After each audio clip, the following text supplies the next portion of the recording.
Dewa Medis Terkuat. Bab 193 Divisi Naga dan Harimau. Pukul 1 pagi, sebuah Land Rover Defender tua melaju ke rumah keluarga Namong. Di sini sepi dan semua orang sedang beristirahat. Mobil itu dengan cepat tiba di gedung di tengah kamp, dan kemudian seorang tokoh muda dan tampan keluar dari mobil. "Tuan Harimau, mengapa Anda ada di sini? Aku punya sesuatu yang penting untuk dilakukan. Aku harus menemui ayahku. Tuan Hu, Kaisar Mingxuan Wu sudah tertidur. Jika ada yang ingin Anda sampaikan, mengapa Anda tidak kembali besok? Ayahku pasti sudah bangun sekarang, dia masih berlatih. Biarkan aku masuk, ada sesuatu yang sangat penting untuk kukatakan padamu. Ini." Sementara semua orang ragu-ragu, sebuah suara pelan namun agung datang dari gedung itu. "Biarkan dia masuk." "Ya." Para penjaga memberi jalan untuknya dan Namong Hu segera masuk. Dia baru saja memasuki aula ketika udara berubah dan sosok kekar bermantel perlahan muncul dari udara. Penampilannya mirip Namong Hu, tetapi dia lebih berotot. Waktu tidak meninggalkan terlalu banyak jejak di wajahnya. Kalau dia berdandan sedikit dan mengaku sebagai adik Namong Hu, saya khawatir tak akan ada yang percaya. Inilah manfaat berlatih bela diri. Begitu kekuatan Anda mencapai tingkat tertentu, bentuk tubuh dan penampilan Anda akan tetap awet muda. "Xiao Hu, sudah malam sekali, mengapa kamu ada di sini dan tidak berlatih di rumah?" "Ayah, ada sesuatu yang sangat serius yang harus aku sampaikan kepadamu." "Oh, ada apa sampai kamu datang ke sini, apalagi pagi-pagi begini?" "Ayah."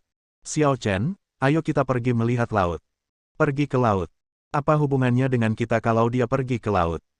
"Sepupu Xuanze, aku telah menyinggung perasaannya." Namong Mingxuan langsung menyipitkan matanya. "Apa yang kau katakan? Bicaralah dengan jelas. Saya tidak tahu detailnya."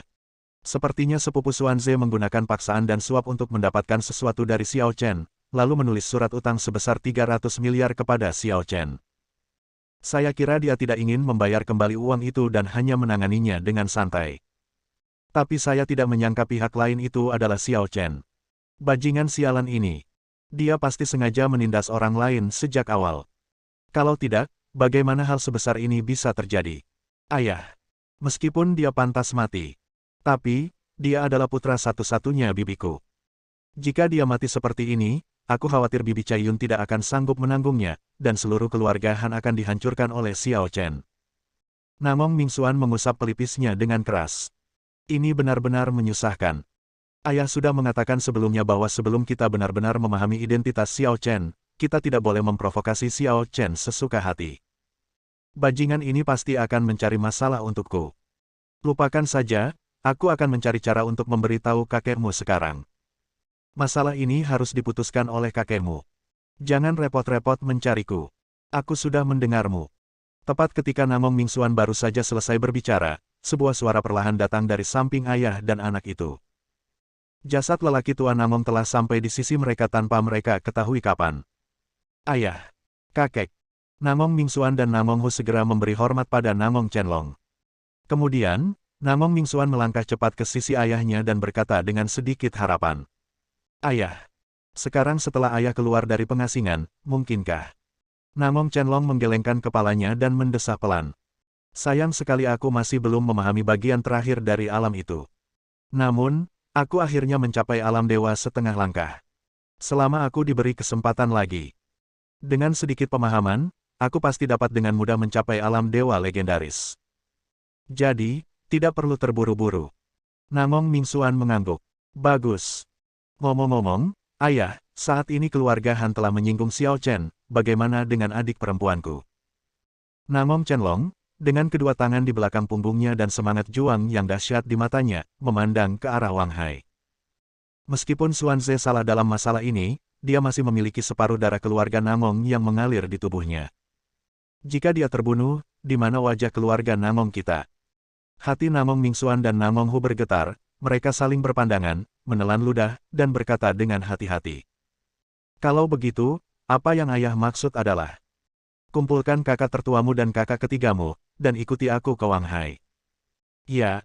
Namong Mingxuan berdiri tegap dan memberi hormat, sementara jantung Namong Hu berdebar kencang. "Kakek akan mengambil tindakan.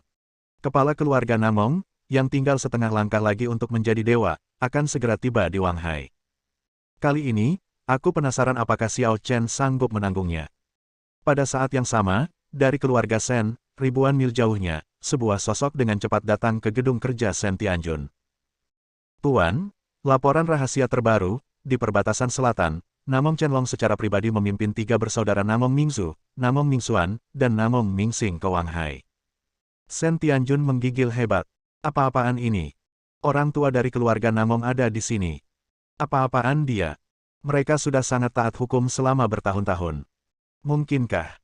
Jangan bilang, Tuan Xiao juga ada di Wanghai. Benar sekali. Kepala keluarga, Tuan Xiao, memang sedang melihat ke laut. Persetan. Shen Tianjun menggosok pelipisnya dengan keras. Meskipun dia tidak pandai bela diri, IQ-nya masih sangat tinggi dan dia memiliki pemahaman yang sangat akurat tentang situasi saat ini. Kalau tidak, dia tidak akan direkomendasikan oleh Xuan Yuan Sitian untuk menjadi kepala keluarga Shen. Aku tahu itu Tuan Xiao. Tidak banyak orang di negara Yan saat ini yang memiliki kekuatan untuk membuat kelompok binatang buas keluarga Namong mengambil tindakan. Tuan, masalah ini tidak dapat disalahkan pada Tuan Xiao. Tuan muda dari keluarga Han, Han Xuanze, adalah orang pertama yang menindas Tuan Xiao, dan Tuan Xiao hanya melakukan apa yang disepakati. Keluarga Hanlah yang tidak tahu apa yang baik bagi mereka dan memprovokasi Tuan Xiao, dan mereka masih ingin menindas orang lain dengan memanfaatkan kekuasaan mereka. Shen Tianjun mengangguk. Saya tahu Tuan Xiao. Dia biasanya tidak akan memprovokasi orang lain kecuali mereka memprovokasi dia. Namun, masalah ini sangat serius. Saya harus segera berkonsultasi dengan keempat kaisar bela diri. Tuan Xiao, meskipun dia sangat berkuasa, dia adalah instruktur utama keluarga Shen kita. Jika dia tidak menindas orang lain, kita harus membantunya menjadi berkuasa. Belum lagi, jika dia ditindas oleh orang lain, maka kita tidak bisa mentolerirnya. Jika tidak, orang-orang akan berpikir bahwa keluarga Shen kita terbuat dari lumpur. Ya, matahari dan bulan silih berganti, bintang-bintang bergerak, dan di bawah tatapan langit berbintang, 2 arus bawah yang bergelombang dengan cepat bertemu menuju Wanghai. Tidak seorang pun dapat meramalkan kedua arus bawah ini, tetapi saat keduanya bertabrakan, pasti akan menimbulkan kegemparan. Seluruh Wanghai mungkin tidak mampu menahannya. Bab 194 Blokade. Sekitar pukul 4 pagi, Xiao Chen terbangun dari meditasi. Matanya menatap keluar jendela dari lantai sampai ke langit berbintang di selatan, dengan cahaya redup berkelap-kelip di dalamnya. Kemudian, udara berputar, dan tubuh Kisah perlahan muncul di depan Xiao Chen. Tepat saat dia hendak berbicara, Xiao Chen menempelkan jari telunjuknya di bibirnya. Kisah melirik putrinya yang tertidur nyenyak di samping Xiao Chen dan mengangguk sedikit. Kemudian, Xiao Chen dengan lembut melepaskan tangan putrinya yang mencengkeram kerah bajunya dengan erat, meletakkannya di bawah selimut, dan berteleportasi keluar pada saat yang sama bersama Kisah. Kaisar. 4 kaisar bela diri baru saja tiba dari selatan, dan ada juga 4 kaisar bela diri dari utara sungai. Apakah Nanjing dan keluarga Shen? Aku tidak menyangka mereka berdua akan mengambil tindakan pada akhirnya. Kaisar, pengaruhmu semakin besar, dan itu akan berdampak besar pada dunia ini. Jika ini terus berlanjut, secara bertahap akan memengaruhi seluruh galaksi. Begitu Kaisar Yan mengetahuinya, itu mungkin akan menyebabkan perang galaksi.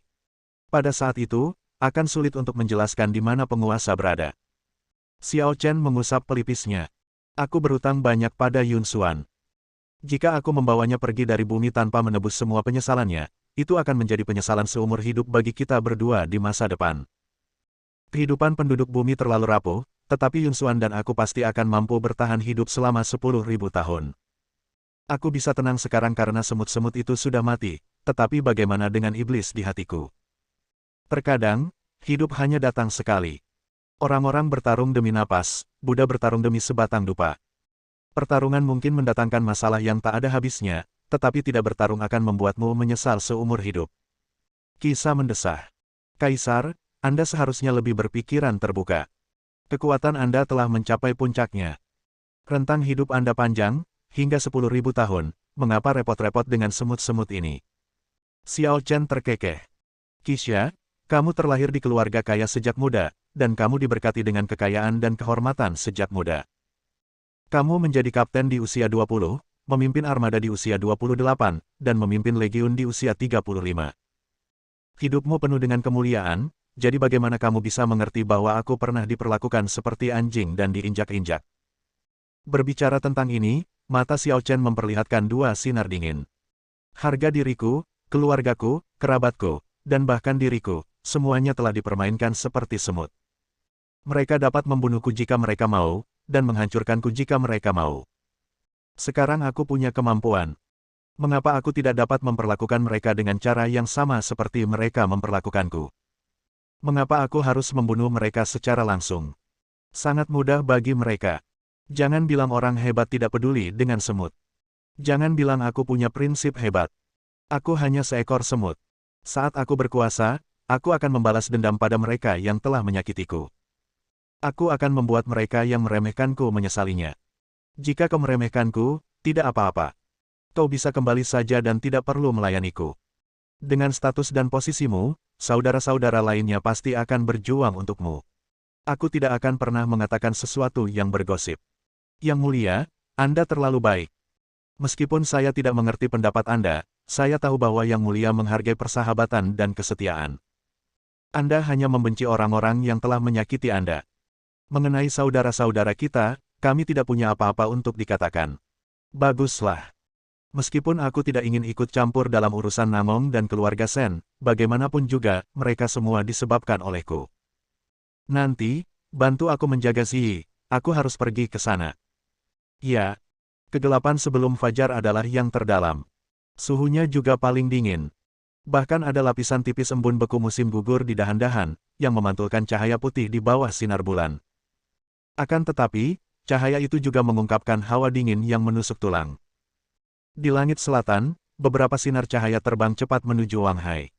Itu adalah Namong Chenlong, dengan ketiga putranya, dan beberapa dewa bela diri di bawah keluarga Namong. Akan tetapi, saat mereka tengah berjalan cepat, tiba-tiba, Namong Chenlong sepertinya merasakan sesuatu dan langsung berhenti bergerak. Anak-anak dan orang-orang di belakangnya juga segera berhenti. Ayah, ada apa?